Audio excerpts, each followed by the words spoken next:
All right. So some of the structures and the way the work works. First of all, y'all, it is magic. It is something that I have tried so hard to explain into words, and I'm going to do my best. But when we start working, we might do a little bit of work today, but really when we start working tomorrow is when the experiential aspect will come in. So some things that I will say about family constellation work is it is somatic, which is a fancy way of saying it's in the body. People are going to feel things in your bodies. It's resonant because what we're going to be doing is we're going to be in a very real way finding each other through vibration and also finding information in what we call the field through that sense of vibration. And the way that I work, it is a collective practice. This modality can be done individually, like you can do it with objects by yourself. Some facilitators will do it just with one facilitator and one client.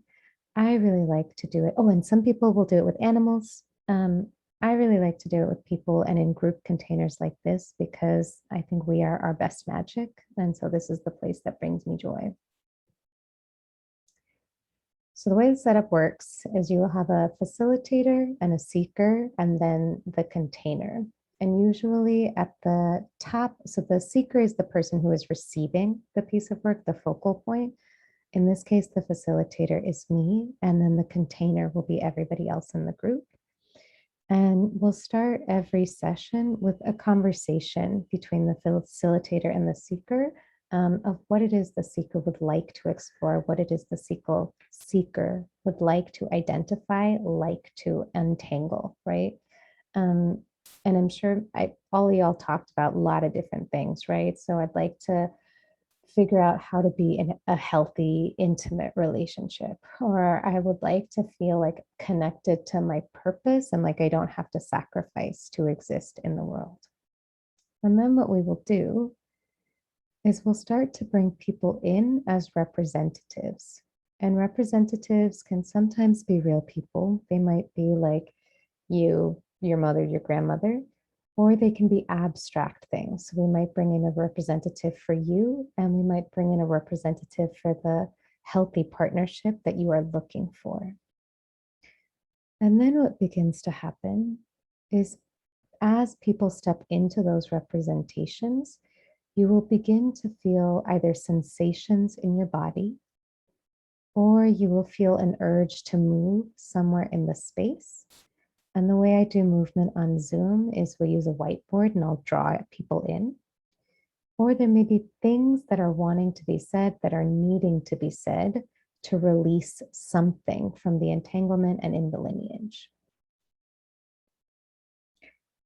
Some of the things that make this work stronger and more powerful, the first is always the seeker's ability to make meaning, because this is really storytelling at its finest, because we're going to start with something that's kind of messy and go on this big journey and hopefully come out into something a bit more settled and grounded. So the more skilled and equipped you are in terms of making meaning out of things that are happening in your life, the easier it will be to come into flow with this work. The second is the facilitator and the container, our ability to attune to the seeker and our ability to pick up on the vibes of the seeker. And a lot of times it's really, really implicit stuff. I remember the first time that I had a therapist who was a therapist of color. And she was asking all of those normal questions about like, what were things like in the house, yada, yada. And she asked the question about DV, and I said, yeah, we used to get hit. And she goes, well, what was it with? Was it with an object? Was it with, what was going on? And I said, it was with a spoon. And she goes, the wooden one? And I was like, yes, it was the wooden one that sits on the side of my stove that still cooks the best curry in the world. Like that spoon is all I want for my life. There's a whole thing we could unpack with that wooden spoon, right? But like those are things you would never think to explain. You would never think to describe and say that to your therapist. So the more that we just are connected in our cultures and our communities and our ways of life, will surface information that is is really relevant, but we may never think to speak out loud. And then the last piece is for the representatives is your willingness to trust the information that you are receiving as it comes through. Constellation work is really, really magic. And sometimes it can be confusing because it can be like, well, wait a minute, am I projecting this stuff that's coming up for me, or is it really present? Um, and so some of the things that I will say with regards to that are one, at the beginning, it might be a little bit of both. It's never an accident. I've never seen it be an accident when people are called in to hold specific representatives.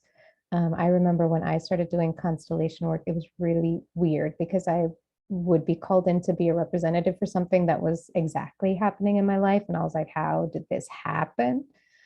So just your ability to just trust what's happening, the container's ability to hold each other, and then my ability as the facilitator to hold the space and to steward the space. Some of the magical ass things that I have seen happen during constellation work is I have seen abusers apologize for causing harm. So these can be really powerful healing experiences because they may be things that we will never have access to in our real actual life. The very first constellation that I was ever in, I played an elder brother who had caused immense harm to his younger siblings. And by the end of that constellation, by the end of that piece of work, I was extremely apologetic to the seeker, and it just created a shift that may not have been possible in real life. The second is that elders apologize for failing to protect. It can be tremendously beautiful to see a representative for somebody's mother or father or parent apologizing to their child and telling their little person, it was my responsibility to hold you and keep you and protect you, and I could, I'm sorry. So those are things that get to be said, and that also that we get to hear as the seeker. People will begin to release all of those self-sabotaging behaviors and those self-limiting beliefs. And it's really especially magical because when we call the ancestors in, like once we get to a certain point in the work, the ancestors will be there also to tell you and just be like, I don't want you to hold, I don't need you to repeat the patterns of being in relationship with people who cause you harm. Like, we're not here for that. And so as that begins to happen, people will begin to release those commitments to themselves. And then lastly, it's just this vibration that begins to happen because, the work that we will do, it will be for the large constellations. One person is going to be receiving the piece of work, but I promise you that everybody winds up healing from the whole experience because there are just so many ways that we are all collectively connected, and it's never an accident when we come together in these ways. So I'm going to pause here and ask for questions, thoughts. Yeah, we'll also invite folks who have done constellation work if they want to share out with the group any of their own experiences.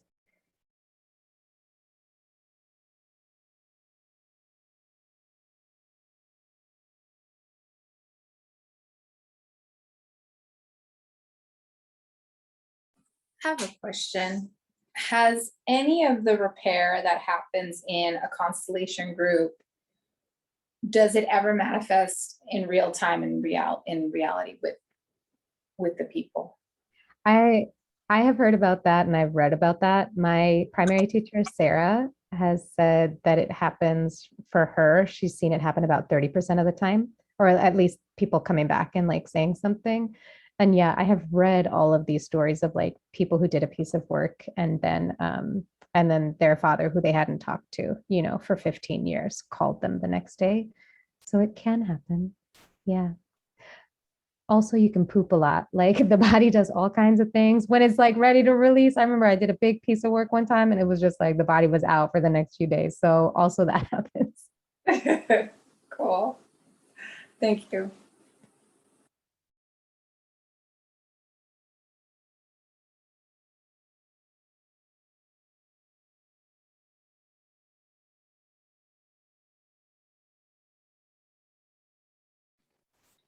I mean, you had to talk about poop every time. Do I talk about poop every time? Yes, Oh, some kind of bowel something. But I will answer your question.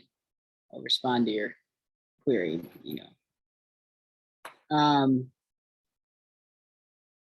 It is my experience too, Manashi, that when I'm called in to be a representative, it's always, whether I realize it or not in that moment, the work that I'm showing up for. So I'm showing up for someone else's work, and it's work that I'm doing for me. Super relevant, resonates. And I remember one time in particular, this has happened more than once, but one time in particular, actively, the energy I was putting out there was, don't choose me, don't choose me. I don't want to do this. I don't want to do this. And then I got chosen for this to be in the role of a representative that pretty much horrified me. But I needed to do that. It was important for me to show up in that way, in that space. Yeah, that's what I'd share right now.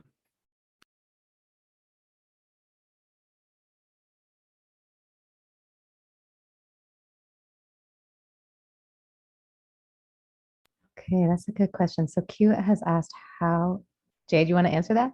Or are you asking a question? I low-key want to make Jay talk about the orgy. So the representatives are called in in a couple different ways. One is that sometimes the seeker will call them in. Usually it's me in collaboration with the seeker to identify what rep needs to come in next. And then oftentimes I will invite the seeker to pick somebody, to invite someone, and it's always consensual, right? So it might be like, Victoria's doing a piece of work and ask Q, will you come in to represent this? And then Q, you will get to decide yes or no, right? So there's choice in that. And then sometimes people feel called. And it happens less on Zoom, because in physical spaces, it's just a lot more apparent. But people will be like, I don't know who or what I am, but I am in this piece of work. And then we'll just invite them in to take their place and see what happens next. Yeah.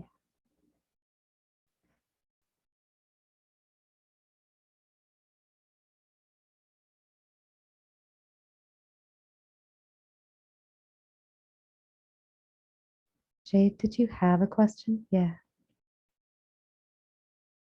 I just wanted to share, if that's okay, my experience. I wasn't gonna say the orgy, but yeah, I'll say it like that. So, I mean, basically, one aspect that I wanted to share in my experience is that sometimes you might not get called upon to be an active representative, but when I in a constellation I did, I was not called upon to be an active representative. I was I guess, watcher. I don't know if that's the appropriate term, but that's what it felt like. And in the end, I felt like it was just as important as being an active participant. What I compared it to was being in an orgy. And this is how it made sense to me, because I was like, I didn't even get to play, I didn't even get to participate. And I was like, well, if it was an orgy, like, it's like when people watch, like, that's just as an important of a role as like someone that's like in the mix. So I was like, it's all good. So I just want to put that out there, that I think that being a watcher is also an active role that could potentially happen.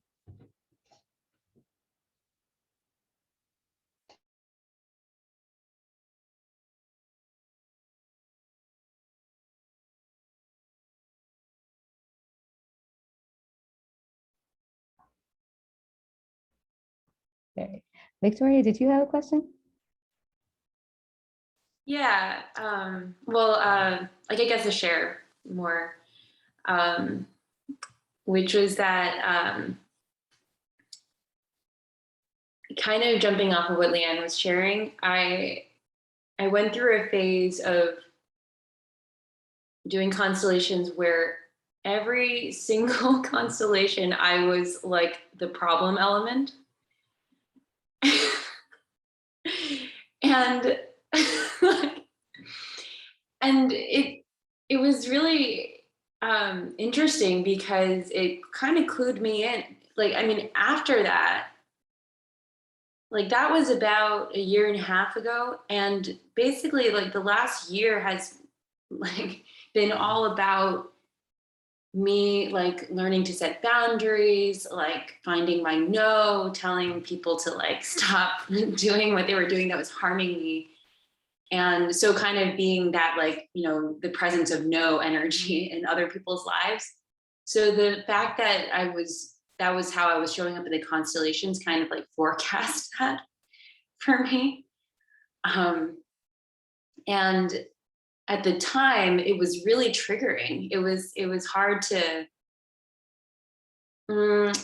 it could have been, you know, I wonder if it was about the, you know, more about the group or what, but I was like, this is really hard, like to like in one constellation after another be the like the energy that people are seeing as an obstacle, you know. And yeah, and I guess I don't know, I just wanted to share that as like a thing that can happen. And I mean, actually I've never worked with you, so I don't know how you hold that kind of thing, but I don't know, I guess just like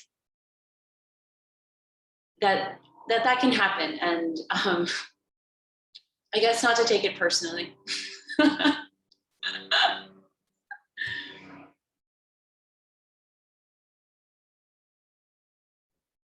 Victoria, I have a question.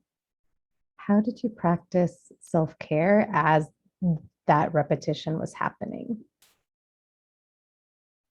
Yeah, well, I definitely think having people like friends to talk about what was going on with afterwards, and just getting some support, like some people telling me like, I love you, you are not the problem in my life. um, that was just like a really healing balm to kind of counteract that feeling of like, oh my God, am I like the terrible, you know, presence. And I think also yeah, like naming that a couple of times, like and just, you know, getting that kind of group affirmation at the end of like, we love you, Victoria. Just because you represented the like evil like, something like that in this constellation, you know, doesn't change how we feel about you. That definitely helped. Yeah, and practicing my own kind of like, yeah, self-love practices. And in a way, I think that kind of initiated like a whole journey that I went on of like learning to show up with love for myself as well. So yeah, thanks for asking that question. It's interesting to remember.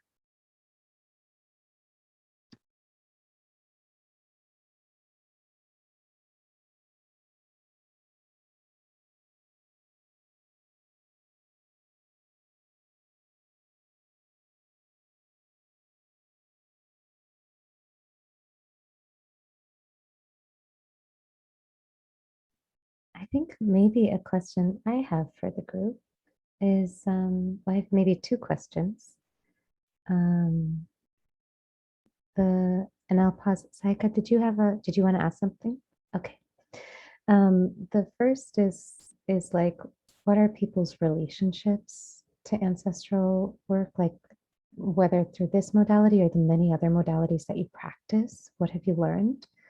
And then the second piece are, what are people's strategies for grounding and for aftercare when you're doing work that feels deep and soulful? And I'll put that question in the chat thread also so people can see it.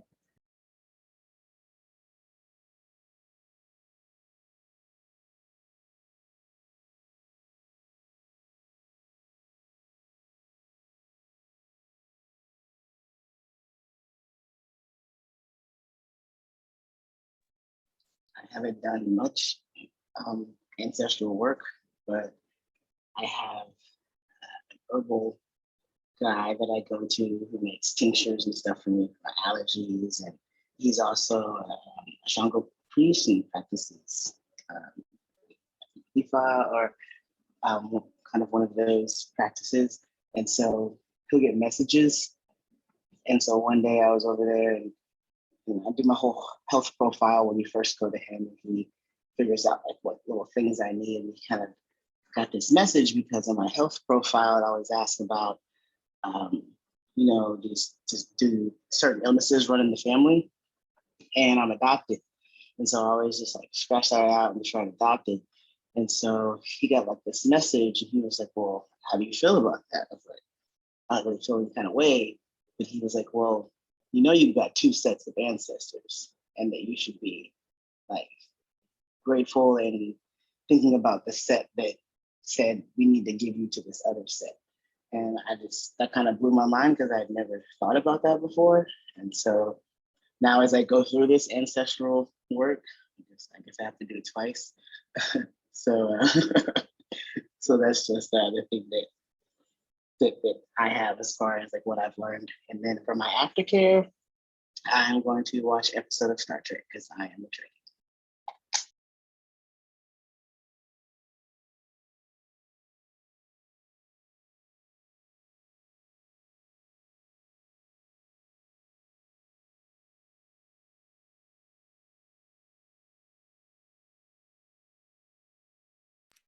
That was awesome, Q. Thank you for sharing that.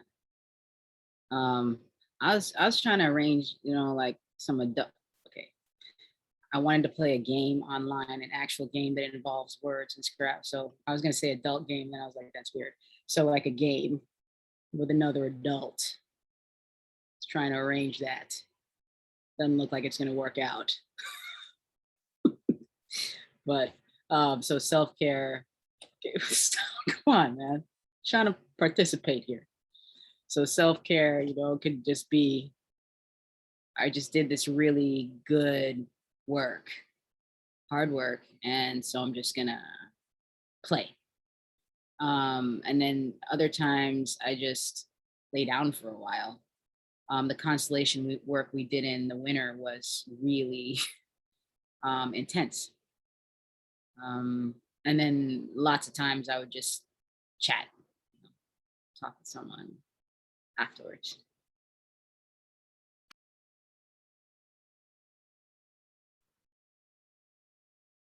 I'm down for the adult games.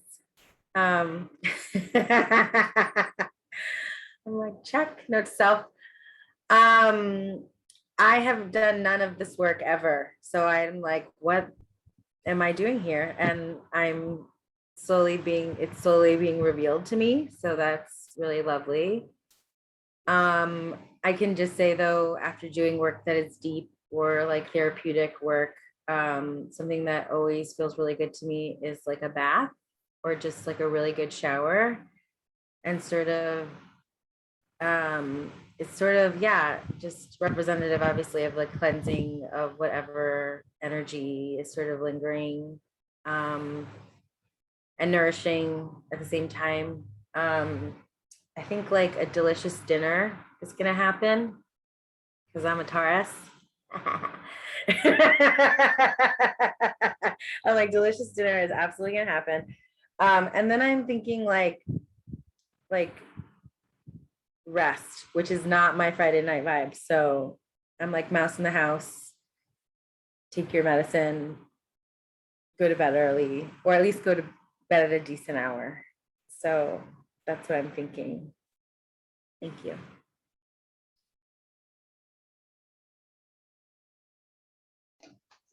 I would say, I'm like reading the question again, ancestral healing work. Wow, I don't know. I feel like a lot of different ways. I think astrology has helped me do a lot of that.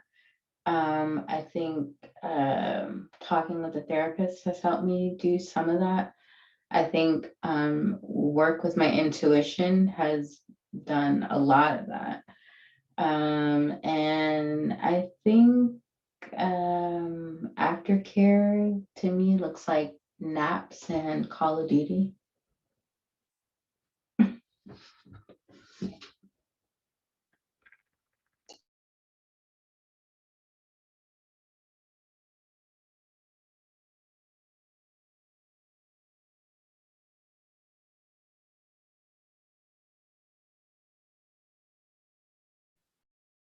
I'll add a little to what I was already starting before, but yeah, definitely the shower thing is big. I like notice I will smell so bad during a constellation. Like I didn't smell bad before.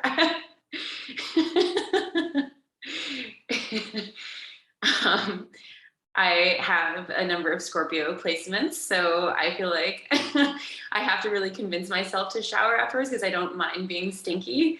Like, but it's really good. It really works. I'll definitely feel much better if I do that. Yeah, and the relationship to ancestral healing, I've done some just like kind of visualization type meditation things, and that can be really relieving because my kind of immediate, like the ancestors that I knew, like my parents and grandparents, had, there was some pretty dark relational stuff there. And so then doing an ancestral meditation can be like so awesome because I realized like there's other people, you know, other than them. Like there were people that came way, way, way before that. And I think one of the things that I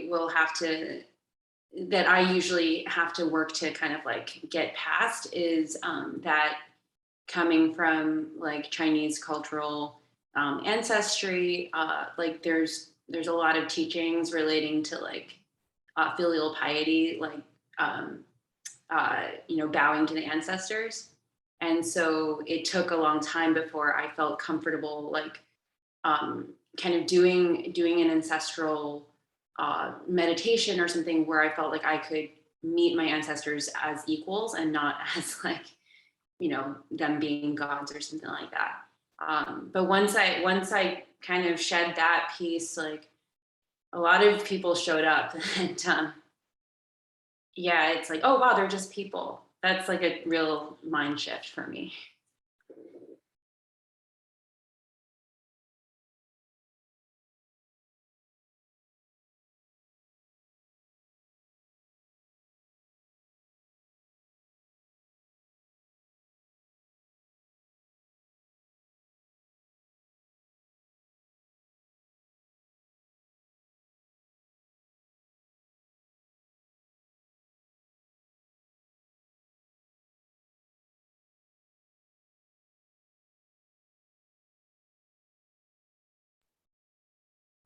Would anybody else like to share?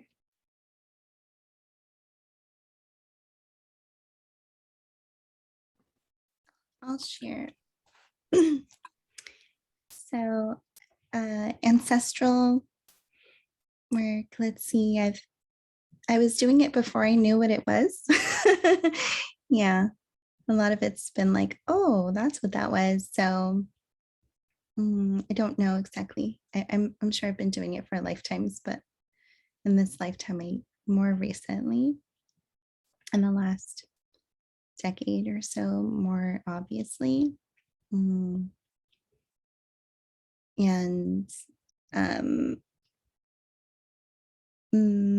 for me, I'm an animist, so it's not just human ancestors that I work with. And for self-care, yes, definitely bathing, like in Epsom salts, candles, doing some clearing, energetic clearing. And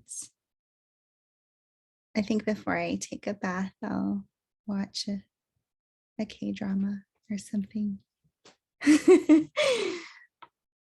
Yeah, thanks.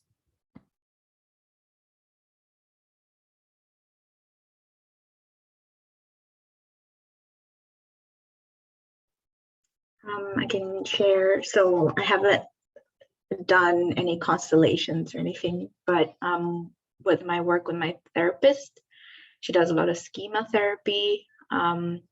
Basically, she just makes me sit in different places of like different chairs and pretend to be, you know, my parents or grandparents and things like that. And then she kind of gives each of us a personality and asks a question and tells us how we would respond to that.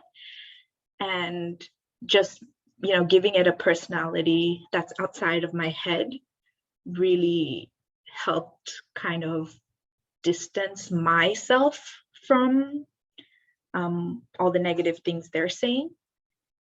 So that was pretty powerful. And also my therapist, because I didn't have the ability to tell them off if they were saying anything negative. So my therapist took that role, which I guess is kind of the same as what you're talking about. And she told them off, and she pretty much scolded them for not protecting me as a child. And that was very, very powerful to hear just because I wouldn't get that from my family members. So it was good to kind of have that permission to be angry and be like, oh, you hurt me, so it's fine to have this feeling. So yeah, that was pretty great. And in terms of self-care afterwards, probably be like a bubble bath. And I guess I just enjoy being alone for a moment. I guess I'm more of an introvert. Yeah, so taking a bubble bath, having some time to myself with some music, or even reading a book, just so I'm not constantly thinking or not thinking.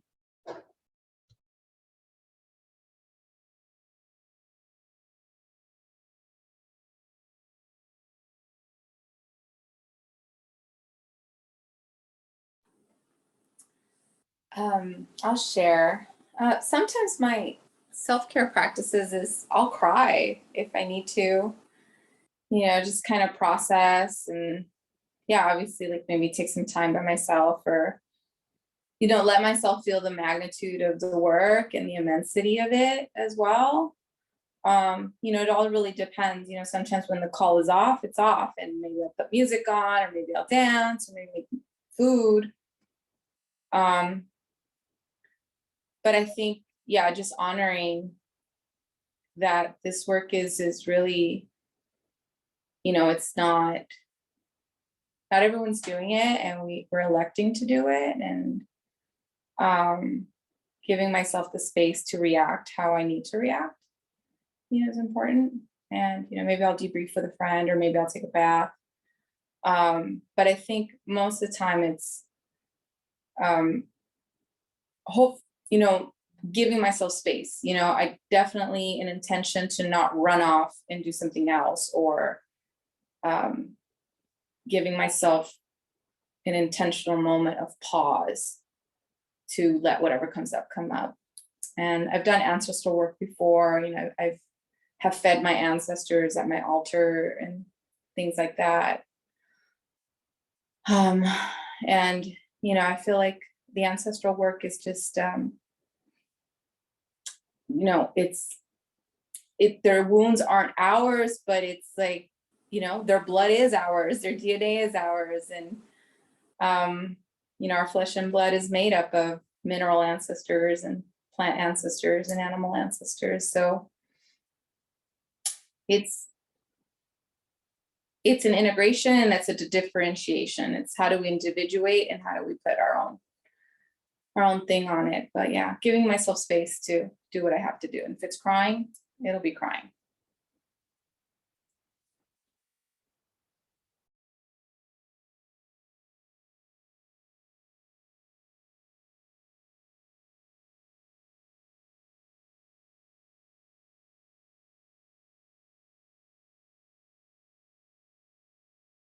And Therese, is it okay if I read this out loud? Okay, Therese says, my aftercare practice will be resting. Already feel the energy and recognizing my body needs rest. Thank you. I think this feels like a good place to pause for today. It feels really full and really rich. So I'm going to invite us to close out, I think, with just 3 breaths together. So go ahead and take 1 breath in and release. And one more.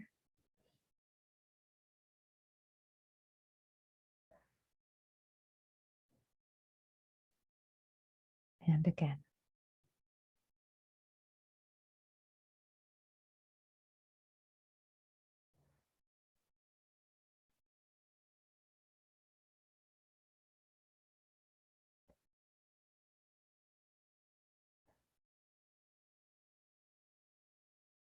Thank you for our session today.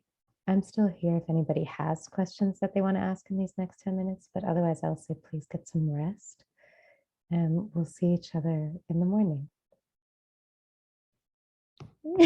Bye.